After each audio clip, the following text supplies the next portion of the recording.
Hi, I'm Anthony Capsoli with the Hot Tour Italy Project. We are in the center of Rome.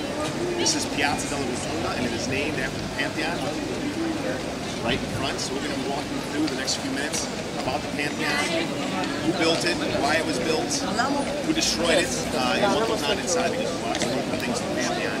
Not only the exterior, which is, in my opinion, one of the single best preserved monuments of ancient Rome.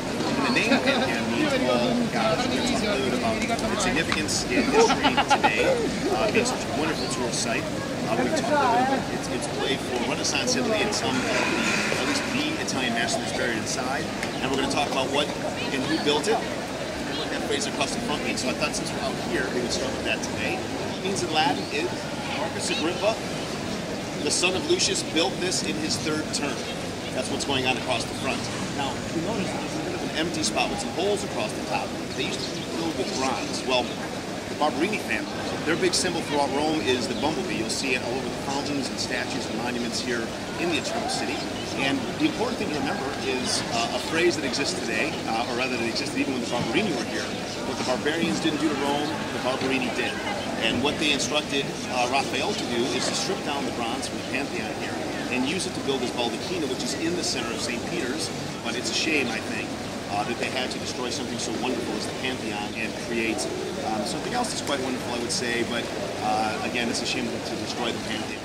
Take a look at these pillars up on the front. They were all harvested from ancient Egypt, and they were cut to size there and brought by barge from Egypt all the way here to Rome and placed where you see them today. It was originally built, of course, by Agrippa, but it had been rebuilt, actually, by the Emperor Hadrian. And Hadrian, being the type of emperor that he was probably in fact, he was the only emperor for the ancient empire to actually travel every single province under his control. And he decided, rather than to strip it down and change the facade and make it his own, he decided to keep it and give props to Agrippa. So you walk right into the Pantheon. Originally, that was not the case. You would have to walk up into the temples because no mortal could be at the same level as the ancient gods. So what we do is take a look around the Pantheon itself and how far down it actually goes, because Rome is a city built on top of itself. And we're going to give you an opportunity to get a sense of what it was like to be an ancient Roman walking into the Pantheon. And then we're going to go inside and get some footage and talk a little bit about how it was originally built, the oculus. Now, before we do get inside, I do want to talk about the dome itself, which you don't get a good view here, so we're going to get some different angles that you can enjoy. I think the most important thing to realize is Rome is a city of architecture. So much so that Brunelleschi, who was responsible for Florence, came to Rome to learn how to actually create. How are you? Came to Rome to actually learn how to create and master the creation of the dome, which he used what he learned here from the ancient Romans and brought it to Florence, so that he could then create the dome of Florence for the Duomo, Santa Maria delle Fiore is the name of the church, and it's probably the most famous Duomo in the whole Italy, I would say. He came here, but for now, just know this is the single best preserved church, or rather temple from the ancient empire, and the reason it is so well preserved is because it was turned from a temple of the pagan gods into a temple for Catholicism. So it was left alone.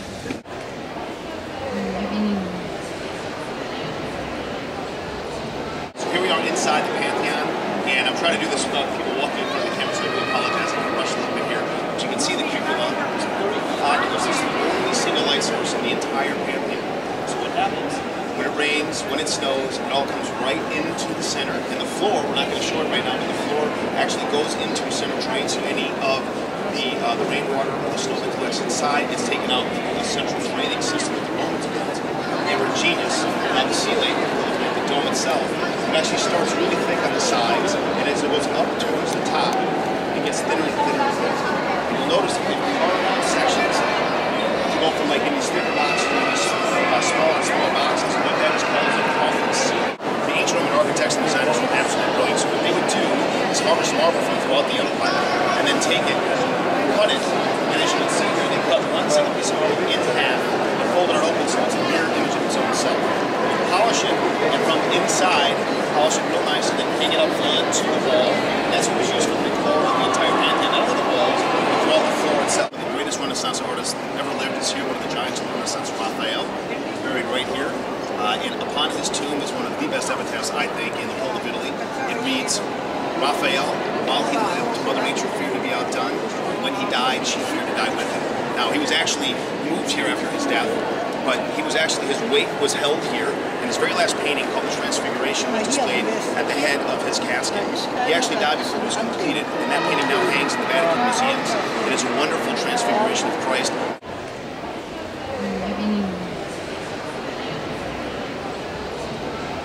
So this is about where the ancient Pantheon would have been as an ancient one walking up to come and if you will pray here.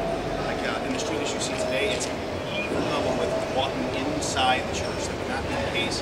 The ancient Romans would have to actually walk up into the house of their gods. It's an amazing image. If you're standing here, it does even have a more like a mythical proportion. You can actually feel the weight of this majesty. You can a little bit better than you can standing in front of it.